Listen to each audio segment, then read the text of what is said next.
आज हम करेंगे उत्पत्ति की दृष्टि से शब्द भेद, जिसमें है तत्सम शब्द, तद्भव शब्द, देशज और विदेशी शब्द। आपने परीक्षा में जरूर इनको किया होगा। पहला इसमें होगा हमारा तत्सम शब्द। संस्कृत भाषा के वे शब्द जो हिंदी में अपने वास्तविक रूप में प्रयुक्त होते हैं उन्हें तत्सम शब्द कहते हैं। या फिर हम कह सकते हैं कि तत् उसके प्लस सम समान, यानी वे शब्द जो संस्कृत भाषा से हिंदी भाषा में बिना किसी बदलाव के लिए गए हैं तत्सम शब्द कहलाते हैं, यानी कि उनमें कोई परिवर्तन या बदलाव नहीं आया है। हिंदी में संस्कृत के मूल शब्दों को तत्सम कहते हैं।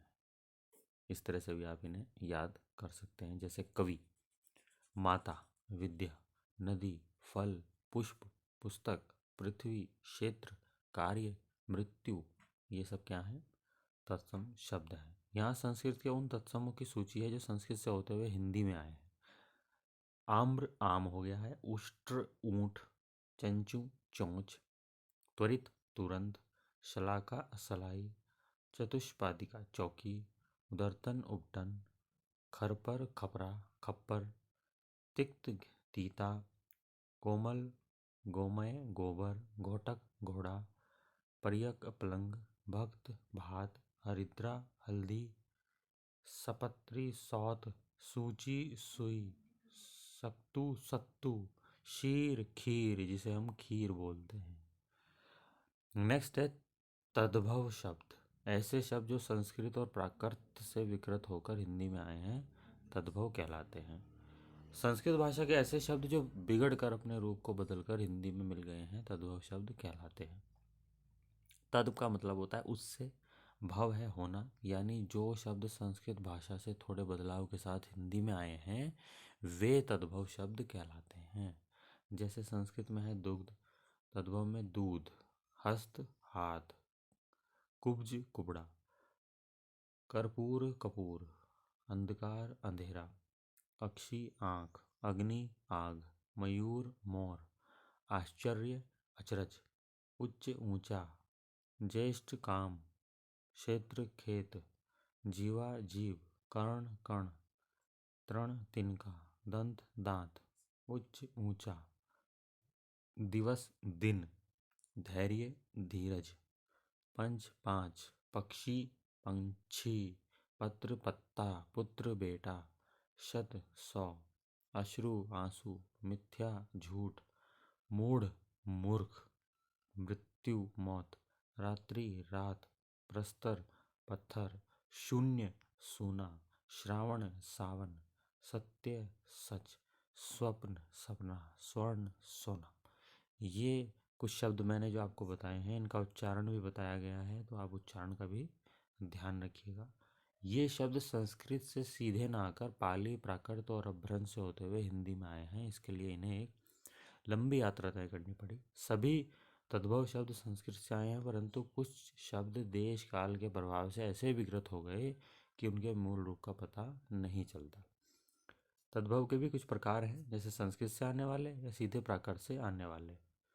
संस्कृत से आया है अग्नि, प्राकृत हो गया है अग्गी, और तद्भव हिंदी में बना है आग। मया मई मैं, वत्स वच, बच्चा बाछा, चतवारी चतारी चार, पुष्प पुष्प फूल, मयूर मऊर मोर, चतुर्थ चढ़त चौथा, प्रिय प्रिय पिय पिया, वचन वअण बैन, कृतः कौ किया, मध्य मध्य में, नव न नया, चतवारी चत्तारी चार।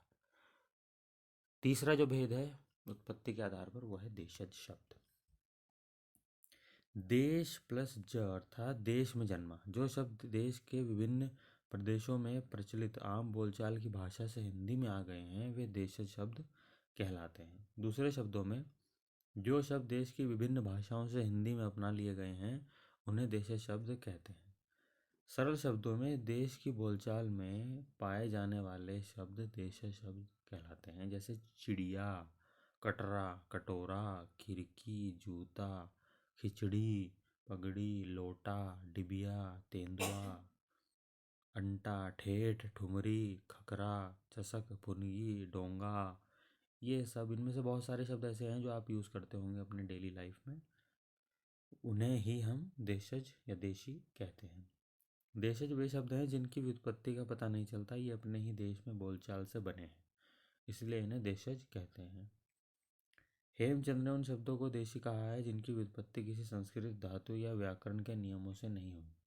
विदेशी विद्वान जीन बीन्स ने देशी शब्दों को मुख्य रूप से अनार्य स्रोत से संबंध माना है। विदेशी शब्द, विदेशी भाषाओं से हिंदी भाषा में आए शब्दों को विदेशी शब्द कहते हैं, या फिर जो शब्द विदेशियों के संपर्क में आने पर विदेशी भाषा से हिंदी में आए वे शब्द विदेशी शब्द कहलाते हैं। कुछ एग्जाम्पल देख लेते हैं अंग्रेजी के। Hospital, doctor, book, radio, pen, pencil, station, car, school, computer, train, circus, truck, telephone, ticket, table आदि। फारसी के हैं आराम, अफसोस, किनारा, गिरफ्तार, नमक, दुकान, हफ्ता, जवान, दरोगा। बहुत सारे ऐसे शब्द हैं जो आप इनमें से यूज़ करते हैं। शादी, अनार, चश्मा, ये सब किसके शब्द हैं? फारसी के। अरबी के हैं असर, किस्मत, ख्याल, दुकान, औरत, जहाज, मतलब, तारीख, इज्जत, वकील, कालीन, मालिक, करीब। तुर्की के हैं तोप, काबुल, तलाश, चाकू, बेगम, बारूद, चाकू। चीनी से हैं चाय, पटाखा आदि। पुर्तगाली से हैं कमीज, साबुन, अलमारी, बाल्टी, फालतू, फीता, तौलिया। इनमें फारसी, अरबी, तुर्की, अंग्रेजी, पुर्तगाली और फ्रांसीसी भाषाएं मुख्य हैं। अरबी, फारसी और तुर्की के शब्दों को हिंदी ने अपने उच्चारण के अनुरूप या अपभ्रंश रूप में ढाल लिया है। जैसे कि क, ख, ग, फ जैसे नुक्तेदार उच्चारण और लिखावट को हिंदी में साधारणतया बेनुक्तेदार उच्चारित किया और लिखा जाता है। जैसे कीमत अरबी का है, कीमत हिंदी में। खूब फारसी का है, खूब हिंदी में हो जाएगा। आगा तुर्की का है, आगा हिंदी हो जाएगा। फैसला अरबी, फैसला हिंदी का। शब्दों के अंतिम विसर्ग की जगह हिंदी में आकार की मात्रा लगाकर लिखा या बोला जाता है। जैसे आइन और कमीन फारसी, आईना और कमीना हिंदी। हैज़ अरबी, हैज़ा हिंदी में। चमच तुर्की, चमचा हिंदी में। शब्दों के अंतिम आकार की जगह हिंदी में आकार की मात्रा कर दी जाती है। जैसे अल्लाह अरब, अल्लाह हिंदी। शब्दों के अंतिम आकार की मात्रा को हिंदी में हकार कर दिया जाता है। जैसे परवाह फारसी, परवाह हिंदी। शब्दों के अंतिम अनुनासिक आकार को आन कर दिया जाता है। जैसे दुकान फारसी, दुकान, दुकान कर दिया है हिंदी में। ईमा अरबी, ईमान हिंदी में। बीच के ई को य कर दिया जाता है। जैसे कायद अरबी का है, कायदा हिंदी। बीच के आधे अक्षर को लुप्त कर दिया जाता है। जैसे नश अरबी का है, नशा हिंदी का। और बीच के आधे अक्षर को पूरा कर दिया जाता है। जैसे अफसोस, गर्म, किशमिश, बेरहम फारसी, अफसोस, गरम, जहर, किशमिश, बेरहम हिंदी। इस तरह से परिवर्तन किए गए हैं। बीच की मात्रा लुप्त कर दी जाती है। आबोदन फारसी, आबादाना हिंदी। जवाहिर मौसम वापस अरबी, जवाहर मौसम वापस हिंदी। बीच में कोई ह्रस्व मात्रा खासकर ई की मात्रा दे दी जाती है। जैसे आतशबाजी फारसी, आतिशबाजी हिंदी। बीच की ह्रस्व मात्रा को दीर्घ मात्रा में ह्रस्व या गुण में, गुण मात्रा को ह्रस्व में, ह्रस्व मात्रा को गुण में बदल देने पर परंपरा है। जैसे खुराक फारसी, खुराक हिंदी। ह्रस्व के स्थान में दीर्घ, आइन फारसी, आईना हिंदी। अक्षर में स्वर की परिवर्तन भी कर दिया जाता है। जैसे बालाई फारसी का है और मलाई हिंदी का। ब के स्थान में उसी वर्ग का वर्ण म। हिंदी के उच्चारण और लेखन के अनुसार हिंदी भाषा में घुले मिले कुछ विदेशज शब्द आगे दिए जाते हैं, वो हैं फारसी शब्द।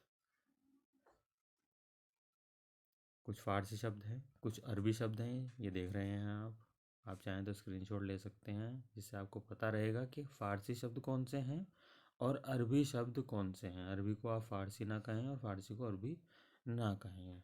इनको आप नोट डाउन भी कर सकते हैं, स्क्रीनशॉट भी ले सकते हैं।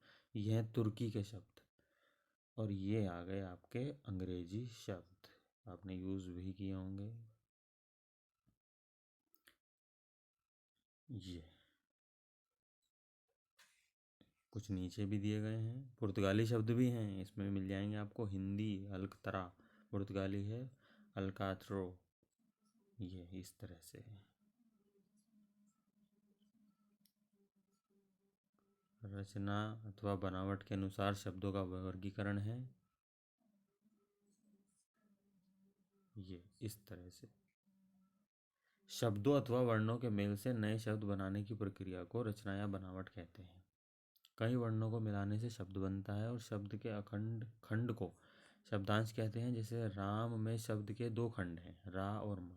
इन अलग अलग शब्दांश का कोई अर्थ नहीं है। इसके विपरीत कुछ ऐसे शब्द हैं जिनके दोनों खंड सार्थक होते हैं। जैसे विद्यालय, इस शब्द के दो अंश हैं, विद्या और आल्य, दोनों के अलग अलग अर्थ हैं। इनको आप नोट डाउन कर लीजिएगा या फिर आप इनका स्क्रीनशॉट ले लीजिएगा। कोई डाउट होगा तो हमें कमेंट सेक्शन में बताइएगा। नेक्स्ट वीडियो में हम करेंगे व्युत्पत्ति या रचना की दृष्टि से शब्द भेद। तब तक के लिए आप पढ़ते रहिए और आगे बढ़ते रहिए।